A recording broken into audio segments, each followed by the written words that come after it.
ESL, bilingual, and reading teacher for various bilingual program models.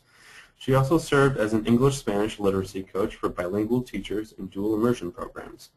More recently, Patricia helped develop the WIDA Spanish Language Development Standards with the Illinois State Board of Education. Currently, Patricia is working toward a PhD in the Department of Curriculum and Instruction at the University of Wisconsin-Madison, where she specializes in teacher development and in biliteracy and biculturalism. She teaches and supervises a cohort of students obtaining their dual teaching licenses with English as a second language certification. Our second presenter is Emily C. Miller, and she is a second and third grade English as a second language and bilingual resource teacher at a Title I school in Madison, Wisconsin, where she has taught for 17 years. Emily is also a writer for the Diversity and Equity team of the Next Generation Science Standards. She is consultant with the Wisconsin Center for Educational Research to develop teacher tools to promote sense-making and language learning for English language learners in science. Emily authored and co-authored numerous works, including NGSS and school improvement grants. She has an MS in bilingual studies from the Department of Curriculum and Instruction at the University of Wisconsin-Madison, a BS from the same department with a Spanish minor, and ESL and bilingual teaching licenses. She is currently working towards her PhD at the University of Wisconsin-Madison. So with that introduction, I want to give a warm welcome to our presenters and to thank them very much for sharing their expertise with us. And without further ado, here they are. Welcome. Okay, welcome everybody, and thank you for joining our webinar supporting English language learners in sense making during science, or emergent bilinguals. We're going to use the term emergent bilinguals. This might be a new term for some of you. This is a term coined by Ofelia Garcia as a way, let me see, as a way to remind us that we're looking at students from an asset perspective. Our ESL students are developing two languages, and regardless of the program model in which they are in, and these two languages affect the way they make sense of their academic subjects as well as the way they perform. So my name is Patricia Venegas, and I'm here with my colleague Emily Miller. We hope that you enjoy our presentation, and please feel free to comment or ask questions throughout the presentation. So we would like to start our presentation with first mentioning some of the scientific practices and how they play a central role in science learning and teaching. We will discuss some of the theories about the process of doing science through the different linguistic functions that students engage in to make sense of natural phenomena. And finally, we will explore some of the cognitive as well as the linguistic demands of the practices through a brief explanation of an important tool called the ELPD framework. The ELPD framework stands for English Language Proficiency Document, and at our last slides we will have the link for that framework for you to look at. So our objective for today is that after this session, you will feel better equipped to support emerging bilingual students. We've seen that there's been a recent push for more rigorous science development for all students, and this push offers both opportunities and demands for teachers of emerging bilinguals. And so we need to build on a student's capacity in science and in language. And this can be a difficult task for teachers who have so many competing needs to attend to. So supporting emerging bilinguals implies a difference between scaffolding for content and literacy development that might include all students, and providing specific linguistic support for emerging bilinguals while doing authentic science with all their peers. And we want to emphasize that this is a very important distinction. So before we continue, we would like to have a sense of who do we have in the audience. So we will ask you if you could please include in the chat to tell us what grade level do you teach.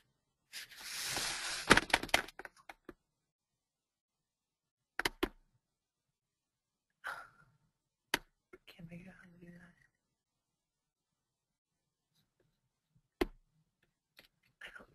that. I don't know how to. Okay, so this is Emily. We're going to go on. I'm going to present a problem statement, if you will. Assuming that we all have experience as teachers teaching science and experience with that, we have a problem statement of what we need as teachers in order to effectively teach our emergent bilingual students, or in other words, our English language learners. We need to have a way to know what our students understand and what they can do in science. We also need a way to assess and track their growth and understanding. And we need to get our emergent bilinguals, or English language learners, and L1 students to talk and to talk to each other about science. So that's sort of our problem statement, and we will resolve this question within the webinar.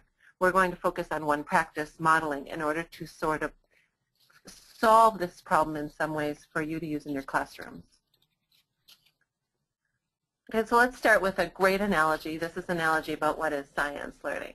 So I'm thinking I'm going to use the analogy of soccer, because soccer we actually approach really well in how to teach young students to play soccer.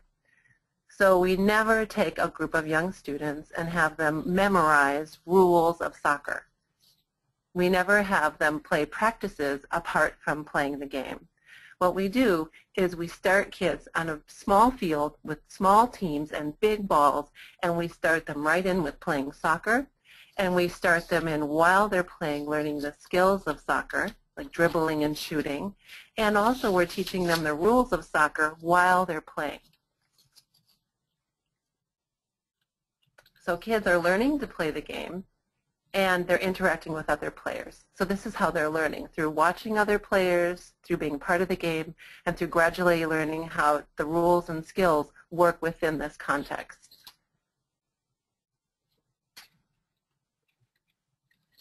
Okay, so that science learning, I'm using that as an analogy, right? So we're supporting students, as we support students in soccer, they gradually learn more sophisticated skills and more sophisticated rules. We also approach teaching, should be approaching teaching science in the same way. So when you're doing science, you're participating in the skills of science, like conducting investigations or asking questions, using the ideas of science within the context of doing the science. So we're watching other scientists or students, we're engaging with other scientists and interacting with them, and we're developing all of the practices and ideas within that context. So just as our students, our little kids aren't going to learn soccer by memorizing rules apart from playing, we never want students to start learning ideas apart from doing the science. Okay, so what is doing science? Well, science, actually, what scientists fundamentally are doing is explaining and predicting phenomena using science ideas. But all they're doing all the time is explaining and predicting natural phenomena. The science ideas are coming into play in order for them to do that. That's a beautiful sunset as part of the phenomena that a scientist might explain. So we're going to talk about now this collaboration. So scientists are explaining and predicting phenomena, but they're doing it collaboratively. They're doing it with other scientists at all times. And this is what our students are doing too. We're having them fundamentally explain and predict phenomena. Now I'm going to use the example of watershed. I love watershed, so I'm going to talk about watershed in these examples. So when it rains, water flows across the surface area. Sometimes it goes in rivets, like streams across the area, sometimes in sheets. Sometimes it soaks into the soil, and sometimes it runs across the parking lot and forms puddles. Now, this experience of what happens to rainfall is something that has a lot of meaning as part of this experience of a phenomena. So you can take students out of any age and observe this phenomena, and it's a familiar one that they've already asked questions about in their head or maybe even out loud. They've had discussions about this with their families, and they're engaged in the experience. So when we have students who are level 1s and 2s in particular, we need to capitalize on this experience first and foremost. So by making sense of this experience together, going out and looking at the puddles and observing how the rain flows across the land, we're building language. So we might ask, where does the water go? How does the water move across the land? Why is there so much water in one spot? Like, where are the puddles? Okay, let's talk about what a phenomena is. A phenomena is any event in the natural world that happens or will happen under the same conditions. So a lot of times we think of a phenomena as being something really extraordinary, but in our idea in science, we need that phenomena to be engaging and especially place-based.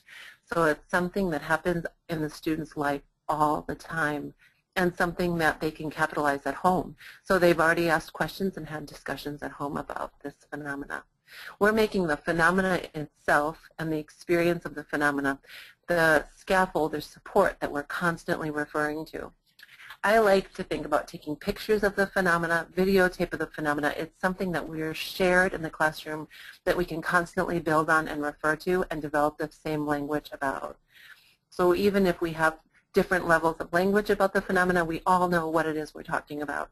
It can be, I chose a life science, physical science, and earth science example, a bee pollinating a flower, how light travels in the sky across the clouds, and a balloon flying across the room. These are all things that students are excited about and have experienced in their day-to-day life and throughout the unit, at home and in school. This is a picture of the phenomena I was referring to, a puddle, just a plain old puddle right outside the schoolyard. We're going to go and investigate it and think about why it's occurring there. Okay, and then we have this experience. And then through making sense of the experience, we're building oral language. This is how even in middle school and high school, we're going to start with the phenomena. Maybe in middle school, you're not going to talk about puddles, but you're going to find something extremely engaging and place-based and familiar that you're going to capitalize on throughout the unit. So making sense of phenomena supports collaborative sense-making about natural phenomena. This is what we're the crux of everything we do. They're language intensive. They build language and science knowledge together. This focus on the practices, making sense of phenomena is language intensive. And the practices, especially the modeling that we're going to be talking about, will give a window into the student's language and their science knowledge. So this is a question for you to write into your chat box. Can you think about an engaging and place-based phenomenon, that's a typo, that you have found super engaging with your kids in your class? And then something that they've also done at home and they've experienced multiple times. So go ahead and type something to all the webinar participants right now, something that has been extremely engaging and place-based for everybody. Can you think of any, Patricia?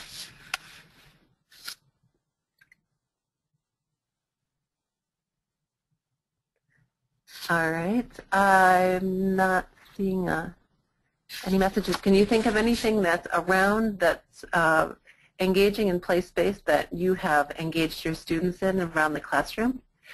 I'm thinking about maybe weather would be one, something about if you live near an ocean or a lake or a wetland, that would be something you could find engaging or place-based. Human digestion, why your heart races when you exercise. Everyone is using the questions box. Oh, that's why I'm not seeing them. How do you see that?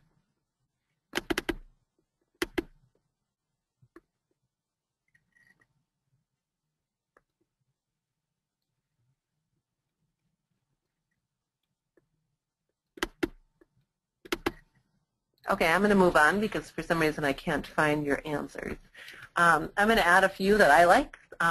Movement, how about something like a car crash or something like that. I mean, not that the students would experience car crashes every day, but it would be engaging and place-based for students. Bacteria in the soil or in the food. Oh, I see it. Oh, great. Is there any? Keep going down. Oh, changes in weather. Oh, somebody wrote snow, comparing different foods at home to the layers of earth. Ooh, these are great. Oh, I'm seeing these now. For some reason, I couldn't find them. Let's see what else. The weather is one that I use too. How do you go down now? These are nice. The moon phases, perfect. Tsunamis, bird observations. Whoever wrote bird observations, for me, that is one that I love. I ask them if birds are around in the winter, and then we see how they survive in the winter. Hurricanes, weather, erosion. All right, this is wonderful. So if you can think about capitalizing on those first and foremost and really taking the time to explore those and engage those before you do anything else in order to build a common language with the students. Okay, let's move on. How do I move on now? Okay, now we're going to talk about modeling. So modeling is my favorite practice, and I think it's the most high leverage practice when you have ELL students. So what is a model? A lot of times, colloquial, we think of a model as like a model car or a model of the solar system. All models are, but models can be drawings, 3D objects, pictures, and words. Like you can have a conceptual model where you have an idea of what's important in a system. All models are used to explain and predict phenomena. When people think of a model, they think of an object that is an exact replica of something else. But that is not a model in science until it's used to explain phenomena. So you can use these models to explain phenomena, but if you don't, they're replicas. And replicas have their own place in science, but we don't call those models unless they're explaining something. All models explain and predict phenomena. You can have a conceptual model, which explains the different pieces of a system and what's important. For example, here's a phenomena of algae growing on a lake, and a conceptual model would explain what factors allow the algae to grow. So the students would use a model that included some important aspects of the system and would leave out other aspects that weren't important in their mind for causing the algae to grow. Another kind of model that we use a lot in science is a spatial model, and it can show something like algae, lakes with algae across a location, like across the state of Wisconsin. You might predict where algae might grow in which water, types of water. Or you can have it across time. It's also a spatial type of model. Models always explain and predict phenomena. Okay, so what are the core components across models? There are three things. They have identification of the variables, a representation in the model of the relationships among the variables, and finally the relationships have to provide a causal account of the phenomena. So when we're talking about that watershed example, we had the variables could be water, the surface areas that are involved in the system, let's say sidewalk, a field, gravel, and also a variable in the model might be plants that are growing in the field. So those could be all the variables that we're finding important in the model. And then we have to show in the model the relationships among the variables. So for example, we would show how the water flows across the different surface areas and how the plants interact with the water as it flows across the area. And then finally, if our model has to show the causal account. So remember we were asking why the puddles were in certain locations. Our model must show what's happening, that puddles only happen in certain spots and not in other spots. So it would show water flowing across the field and maybe seeping into the soil, but that it would not soak into the concrete, and that's why we have puddles around the concrete. It might also show how gravity interacts in the system as part of that causal account. Okay, so I'm going to show you an example of modeling from a second grade student. Okay, so the question is, how are the below ground and above grounds connected? So our phenomenon is that we have above ground and below ground systems that are connected, but we're going to be exploring this through an initial model with Gustavo. But first let's look at the components I said. So first, what are the variables? Well, you can see that he's included some living and non-living elements. above ground and below ground. And he's shown a little bit about how they're related, the relationships between them. He's showing the roots, and he's showing that some have similarities, like the rock above the ground and the rock below ground are similar, maybe similar materials in Gustavo's mind. And he's shown a little bit about a causal account, but not much. So I would have to pressure him to actually add more to this model to show a causal account. But let me think for a second what Gustavo has that I can build on. Because Gustavo isn't talking, but he's able to draw a model of what he understands about the science. So I see that Gustavo understands that there are organisms living above and below the system, the ground. This is a big thing that I can build on. I'm also seeing that he sees a root system, and he sees that connects the below ground and above ground system. I can build on that. Something else I can build on is that he sees that some of the materials are the same with the rocks. So I have a lot to build on. What am I going to do next with Gustavo? I can design my next experience based on what I already understand he knows. So I can take soil and experience soil and see that soil is actually key to holding those flowers in place. So when Gustavo shows me his understanding, he's going to revise this model to show soil within that empty space that's there now.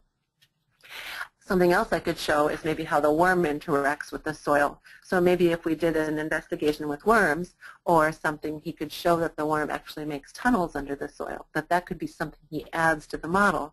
Another thing he could add, and what I did with Gustavo, is you can make a fish tank and put soil in the fish tank, put stems in the fish tank so you can see the stems against the glass. If you pour water on the fish tank, you can see that the stems shunt the water down and into the system underground. And then Gustavo would show how water is connected above ground and below ground in his revision. So I can use modeling to not only understand what he knows, but also to know what to build on, and then I can see if he has developed understanding from his revision. Okay, here's Isaac's model.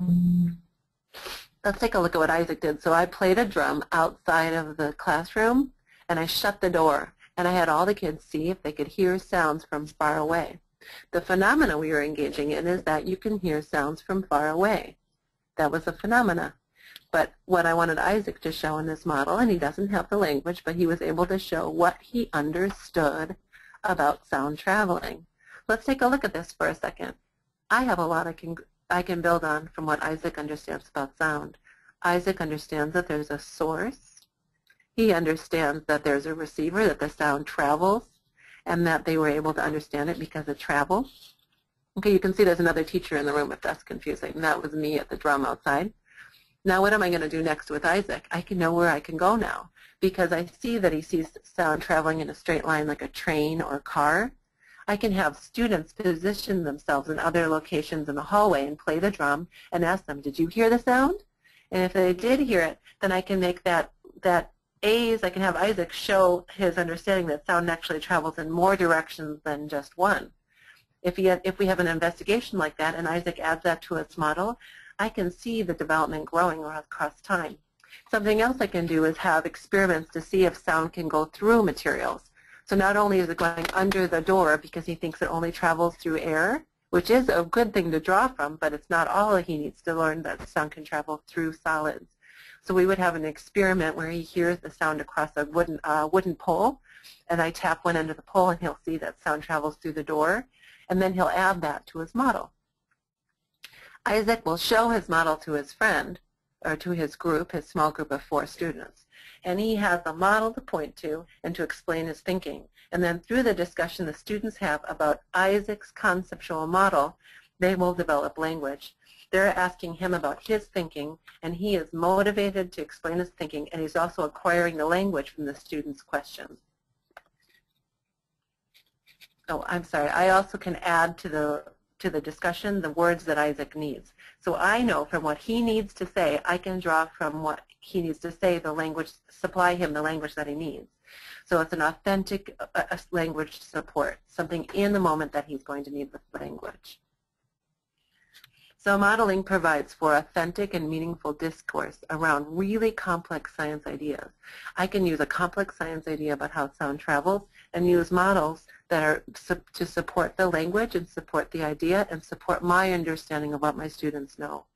they're a student-centered language scaffold. So instead of me providing the scaffold ahead of time, the students are providing scaffolds of what they need to talk about. So the scaffolds are there created by the student about what's important to them. It's an avenue for other practices, so we can use the models to develop investigations that lead to more sophisticated understanding and more precise language. And then finally, they're an assessment opportunity for ELLs. So I can use the models and look at them across time and see how my students' learning has developed over time. Okay, I want to say how modeling works in the classroom. After the experience with the phenomena, we develop an initial model, and that initial model is developed by the students themselves, one student at a time. And then I have them collaborate with a friend, with a safe friend, and someone whose model is somewhat similar to theirs. So they're explaining their model to another friend who can ask them questions in a safe place where they're building the language to talk about their model. That's when and those students make a model together, talking about the model that they're creating together, and that model will include elements from both models, both students' models. Then they will explain or share their model to another small group. So now we have 2 or 3 students explaining one model, so they're supporting each other in the language they need to explain their idea and understanding in science. There's nothing more motivating to kids than talking about what they understand in science. That leads to an investigation that is meant to expand their understanding, to provide evidence to revise their models. This is when writing takes place, so the students write about why they revised their model. So they will talk about the experience and why they revised their model based on evidence. At this time, students have some more language to draw from when they're writing. We start with formal writing, and then we go with informal writing, and then I help them make it into formal writing about why they revised their model. And then finally, assessing can be done across time because I can see how their language, their model has changed. Does that make sense? Okay, do you have any questions at this point? I think you're going to put them in the question spot. I'm going to give you just a few minutes to ask questions, and then we'll move on.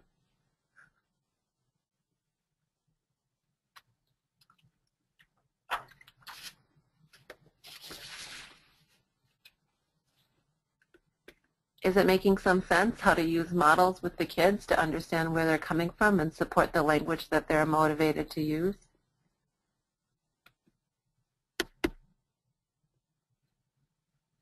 I don't know if I'm looking in the right place in here.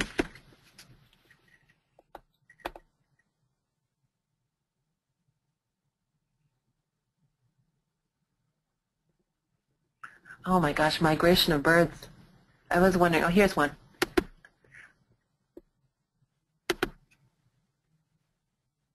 Oh, say friends. I was meaning somebody said say friends. I was meaning that I know that for students who are L1 communicating with students who are ELL, in my experience, there are some students who have more patience and who are more interested than others in really taking the time to understand what it is that they're thinking. So in my mind, I try to model with kids the work it takes to communicate an idea in science.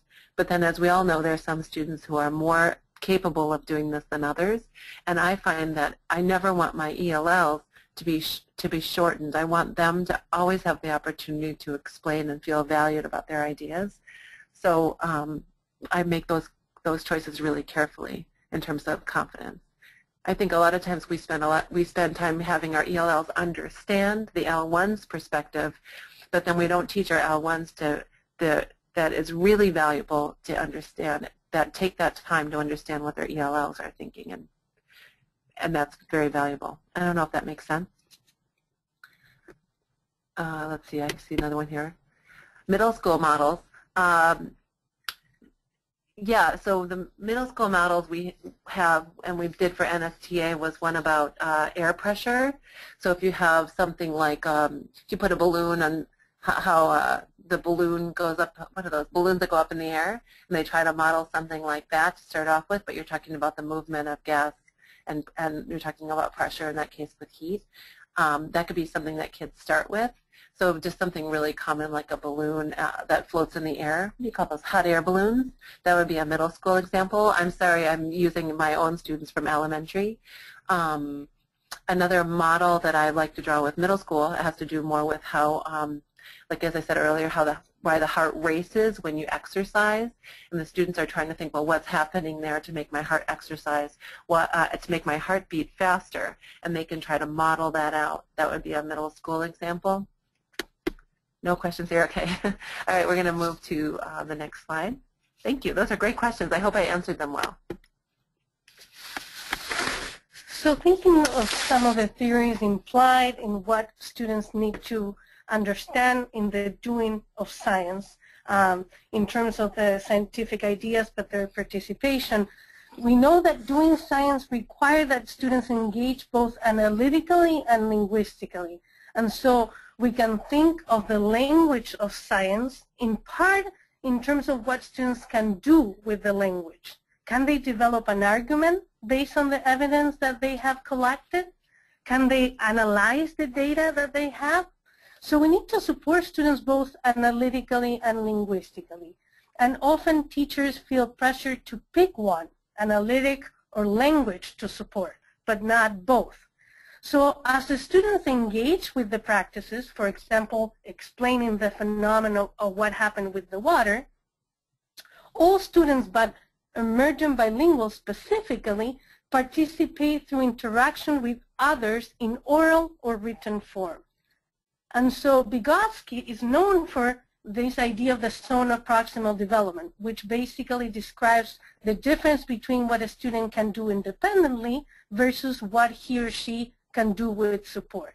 Our expectations in science should be within this zone, but we have to be specifically deliberate about how we provide that support. Like, for instance, thinking of what would be a safe friend or a student that could provide that scaffolding linguistically. So that zone of proximal development is developed within the creation of that initial model.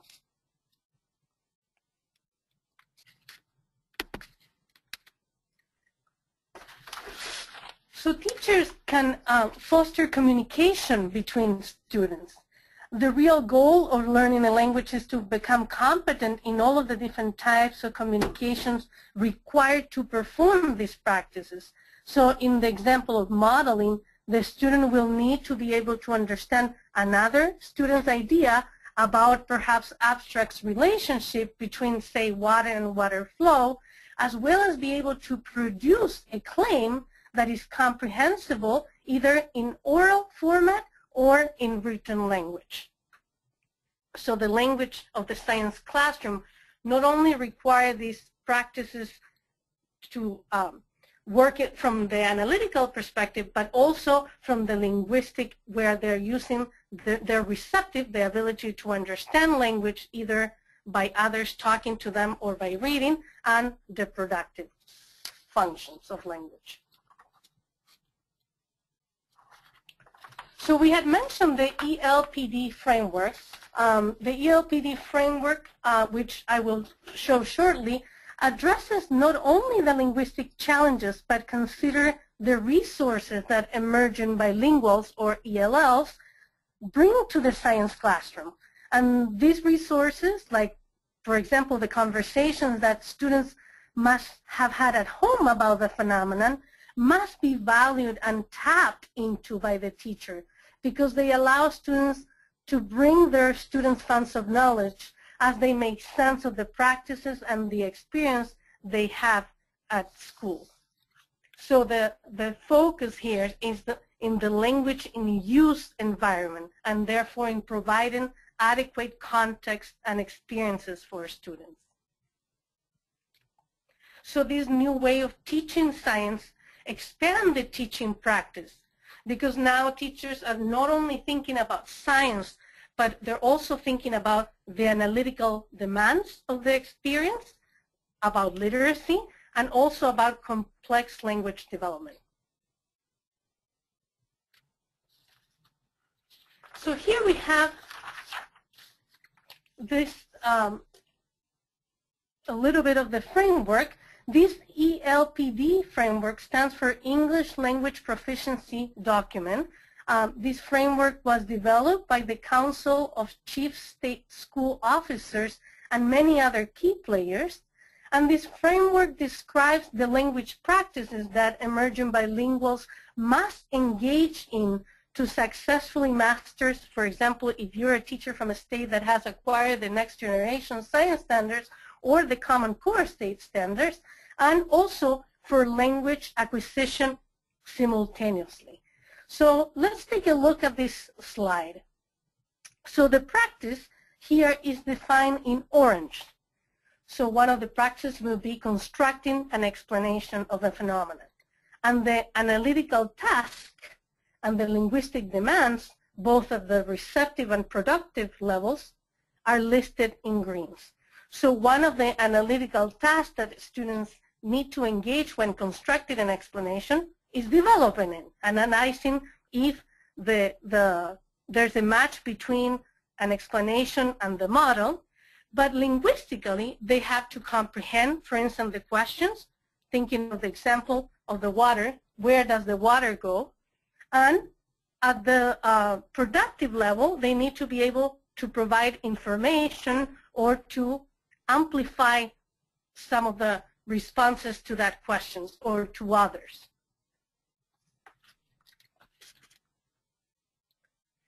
So how can you identify the analytical and linguistic demands of the science practices your students will be required to engage with?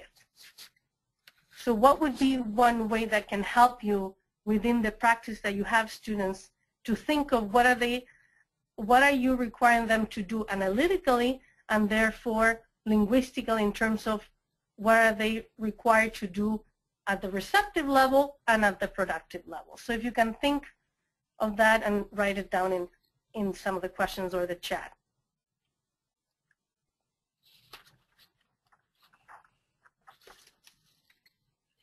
Maybe we'll just go on and collect the questions later.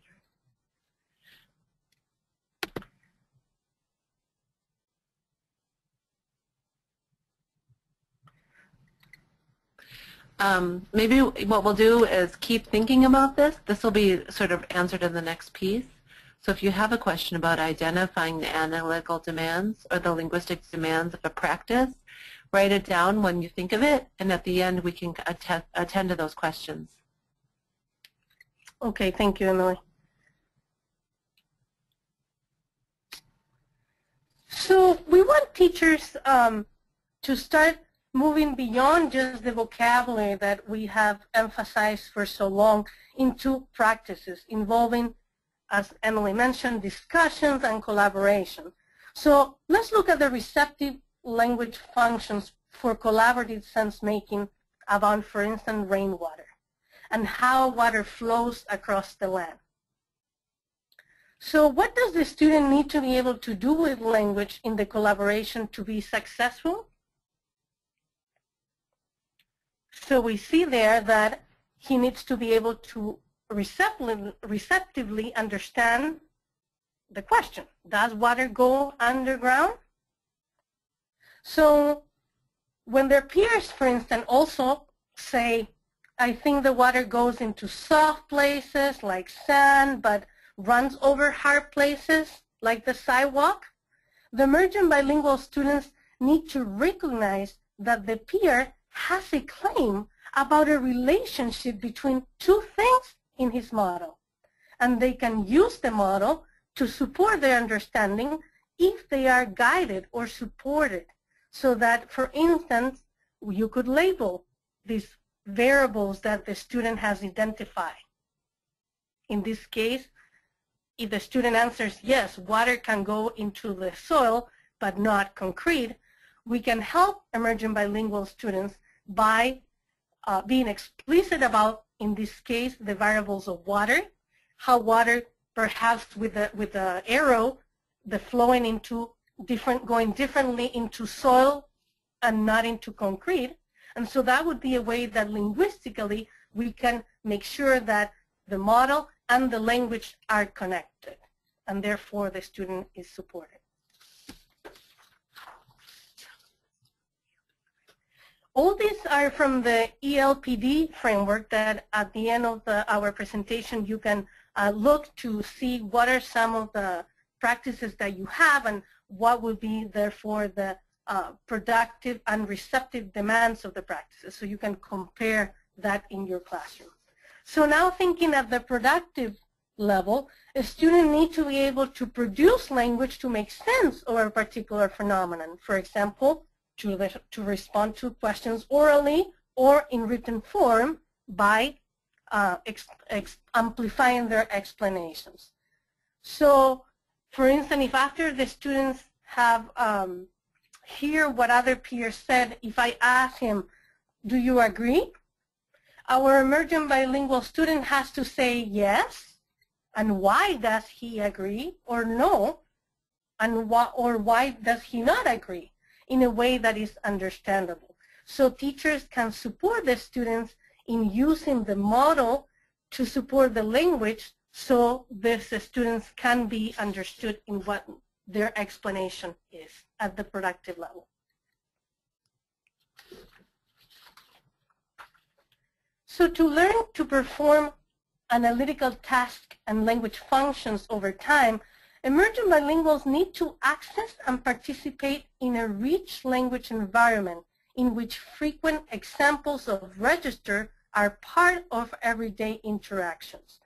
A register could be the social language needed in speaking to the more formal language needed for writing. So here we see how then the sense-making environment start with more colloquial and perhaps everyday classroom register, and the idea is that students move from this to the acquisition of discipline-specific language and terminology, so they can incorporate discursive conventions for the discipline of science. So here is an example of these different registers. The students are exposed in the science classroom. We see how initially students are exposed to more simple registers, like for instance teacher directions or initial descriptions of models. And this is the moment where it's key. We had mentioned how do we group students. And the students encountered not only the classroom register more known to them, but they start also encountering more scientific classroom discourses and convention for different purposes and goals. And these registers, we need to remember, that also include the way that we see this phenomenon explained perhaps in textbooks, in manuals, in articles that require this more sophisticated knowledge and language. So here we have a view of what students might be able to do orally and in written form when constructing an explanation using evidence. So this is for a student who is perhaps at a level 1. So at a level 1, we see that a student might be able to only start making good guesses about what the topic might be while reading or listening. So perhaps when the student, the other peer, answer the question, he might only pick up the word water, soil, and perhaps concrete. So they're also only capable of responding to questions orally or in written form when choices are given. For example, where does the water go underground? In the field or in the parking lot? So for a level 1 student, it's important that we consider these capabilities, because sometimes we ask these open-ended questions, where does water go underground? And if students don't answer, not because they don't know the science part of it, they don't answer because they don't have the word field or parking lot or soil. And so that's important to think that at a level 1, students can show their scientific understanding when we do provide those alternatives or supports. So here we see that at a level 2, students might understand others' explanations, but only if supported by gestures or illustrations. So when they listen to the teacher or to other classmates, the teacher or classmate must have on hand visual drawings, or other instructional supports. So other examples could be an explanation of the phenomenon in the student's native language, or labels in the model that the classmate is making accessible for everybody. So students are also able to build at this level on others' explanations with memorized language chunks. And for instance, they could say, it goes down here, or it doesn't go down there, thinking of the water flow. And we think that this is important for teachers to notice, not in the sense of a student copying others, but more positively as a way for teachers to realize that these emerging bilingual students are beginning to identify and acquire important chunks of language, and they are starting to make these language scripts or chunks part of their own linguistic repertoires. And I think that is important to notice. Now thinking of students that are at perhaps a level 3, they're able to understand all the key points of an explanation of the models that other classmates or that they have put together with peers. And when producing their own models and explanation, they will start using more of the disciplinary specific terminology.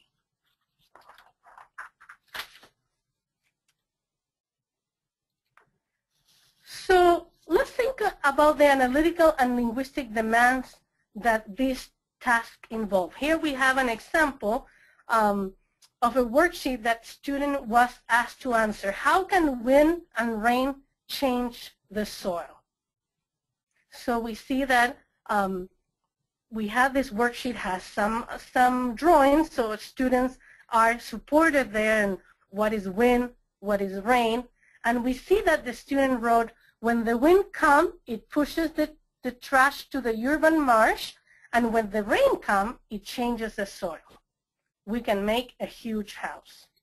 So how would you modify? So we see that this worksheet has already incorporated some visuals for the students to think of the two variables, in this case, wind and rain, but doesn't have any other support perhaps of language structure. So if any of you could think of how you would modify this activity so emergence bilingual could more successfully show what they understand from the scientific point of what wind and rain does to the soil, while further developing these student linguistic repertoires. So what would be one thing that you would modify of this worksheet for, let's say, an emergent bilingual student who is the level 2? So if we can have some of you write some ideas, that would be great.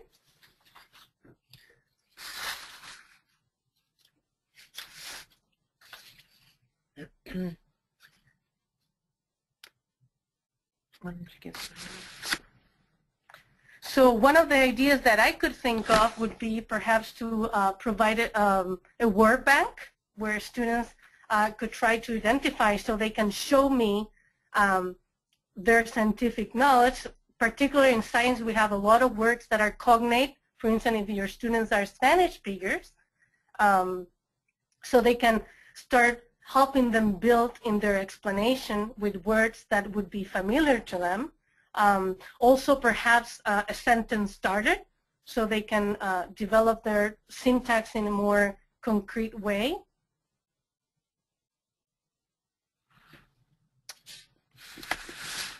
Okay, so these are our conclusions. First of all, we hope that you got an idea of how teachers can use the practice of modeling as a way to meet linguistic and conceptual demands.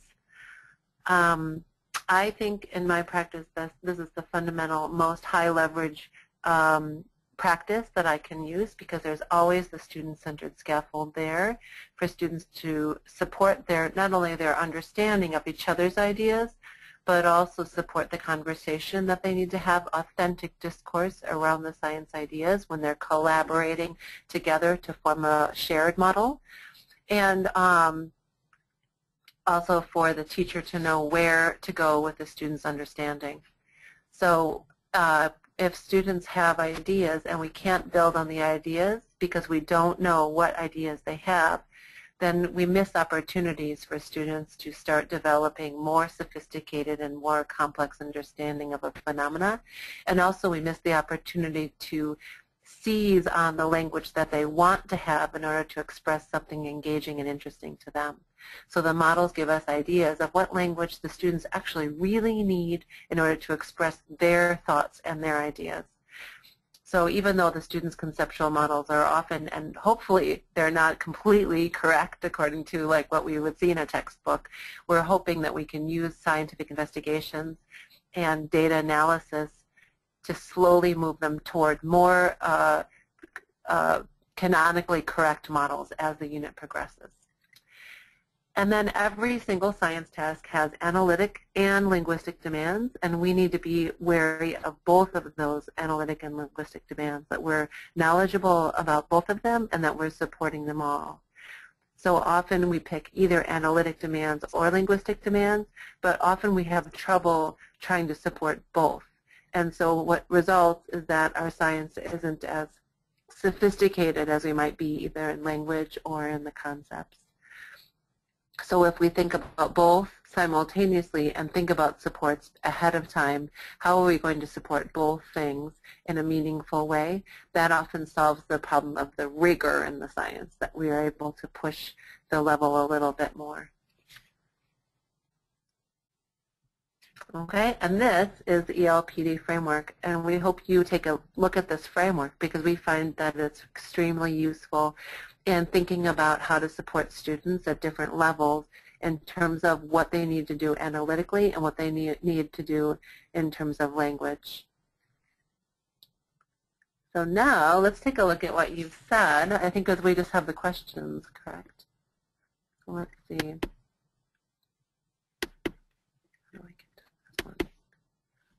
Okay, I want to talk a little bit more about the middle school model where I was talking about looking at heart rate.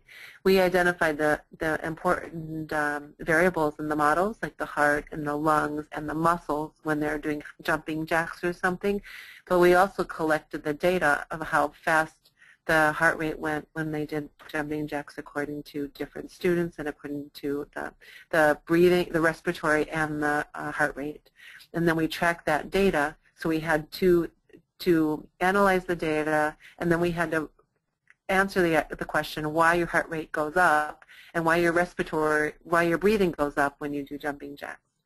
And then gradually through investigations, we gradually began to realize how all of these components are connected. Let's see if we have more. So that's more sophisticated. I'm wondering if you... Well, thank you very much. I'm sorry to interrupt. This is Kyle Demers-Johnson again. Thank you very much for that excellent presentation. We do have approximately 5 more minutes for some brief questions and answers before we wrap up our webinar this evening. We did receive one, and if I can pose it to you. Is instruction given in English or in their primary language in your experience? Like, do you differentiate that?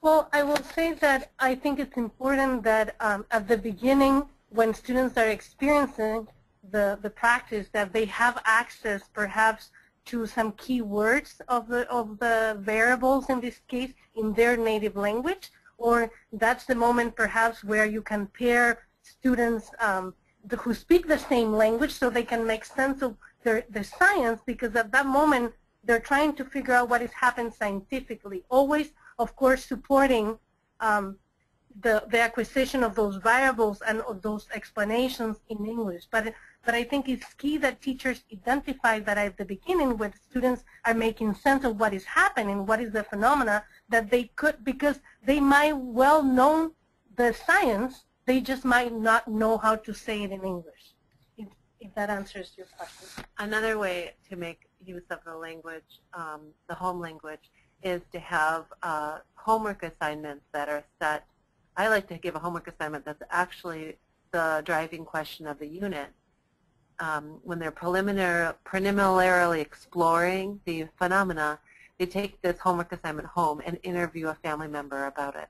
So for example, one homework assignment I had the kids take home was, is all soil the same? And that was when I really importantly had the document translated. So it's not always easy to have things translated, but for the first initial exploration phase, I make sure that things are translated and that the students have some kind of contact where they have to ask the parents a question. And then in this case, they're building that knowledge at home and building the understanding at home, and the parents are beginning to get interested or knowledgeable about what they're doing at school. So this is that homeschool connection that's so important. And also we want to make sure that we take this into the classroom as a resource. So I have my students share about their conversations with their parents, and we include that as evidence about what the question is in science. I have something where evidence wall, where we collect evidence and put it on sentence strips on the wall. And the evidence collected at home always belongs on the evidence wall as well.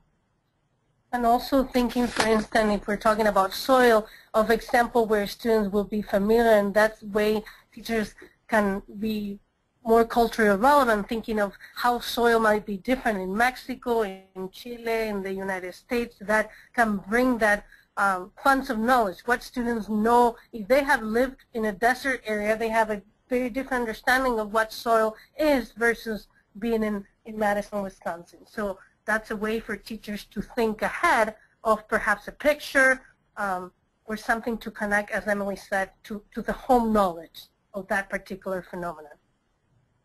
Okay, are there any other? Thank you. We did have a response with one person who said they did the exact lesson you were referring to with the respiratory and circulatory system in their grade classroom, but found that their ELL students couldn't use or remember the vocabulary even with the use of their notes on their assessments. This person also used video clips to help reinforce the ideas, and they are at somewhat of a loss as to how to help them further. Do you have any further suggestions? Yeah, that's awesome. That sounds like that. Using the video sounds really great. I'm excited about that. One thing that I've experimented with my kids is having, if there's a concept that they have that we're talking about, I'm going to say erosion. So then I have the kids get together and define, sometimes if I have a translator that can work with students, like they can, or else they have to do it alone, they define the word erosion in Spanish or in Hmong or whatever the language other language they bring, so that they're taking that idea and they're making a connection with something else in their home language, and they're defining that. The other thing that we do talk about now with translanguage is that students, without the emphasis on vocabulary as much as before, because now we're emphasizing the ideas and also we're emphasizing the practice, we can allow for students initially to write that translanguage. They can fill in spaces. If they're trying to say an idea and they can't remember vocabulary, they're allowed to fill in spaces with their native language if they're able to write it, so that we're not disrupting the thought as much as we're giving them the opportunity to get their idea out. And then they can use those student dictionaries where they wrote that word and their definition in their home language. They can add that in later, so that now we're maybe putting a less emphasis on the vocabulary itself and the big ideas in science, and also the practice. We do want them to learn the vocabulary eventually, but that's not anymore what we're really hoping that they end with the lesson, because that'll come. But when you're thinking about an idea, sometimes it's hard to come up with that vocabulary, especially if it's a complex idea. Does that make sense? And I also would like to emphasize that one of the things that sometimes teacher misses, remember that language acquisition takes time. And I'm going to say a key word: repetition, repetition, repetition. I think that sometimes students are not ready at the same time that an English L1 students to be assessed, because they, in the way that you would want them, they might know the knowledge, but again, they haven't quite yet acquired the language. One other idea is when you have those student-centered dictionaries or word walls, you can have the students either take a photo that goes along with their word wall, or they can draw a picture, like a little sketch of that vocabulary word next to it. So that even we do want them to know the vocabulary, but maybe memorizing the vocabulary is less important than them recognizing it and putting it where it belongs in their writing. So that's a different perspective, because that's saying that maybe vocabulary isn't as important as we used to think when we're talking about science. Not that it doesn't have a place, but the idea itself is what we're really counting on. So somebody did write about using backward design for thinking about the analytic portion. I wish that we could have a discussion and they could explain how they use backward design, but it sounds like maybe they start with what they want to end with, and then they work backward in their lesson to figure out how to get to that analytic idea. Cool. That's awesome. Are there any more questions, Ryan? Kyle? I think, with respect to everybody's time, I think we're going to actually have to say that we're going to have to end the Q&A session for now, for this evening. If anybody has further questions, they should definitely feel free to email them in to us. And I hate to put you on the spot, but would you, Emily and Patricia, would you be willing to answer any further questions by email? Yeah, I'm going to type mine in now. Sure, and we can also email that address out to the attendees after the fact. We're putting our emails in right now, so you can definitely email us. And we've gotten emails before for other presentations, and we always answer them. Thank you so much. That's very generous. And yeah, thank you, Kyle. Thank you, everybody. Thank you for listening. And thank you very much for attending, to our participants, and a very warm thank you to both Emily and Patricia for offering their expertise to us. Again, this webinar has been recorded, and we will be linking it on our website at laseri3.com. So thank you very much to everyone for taking a little time out of their evenings or afternoons, and we will see you on the next one. Thank you very much. Okay, bye. Thanks. Bye.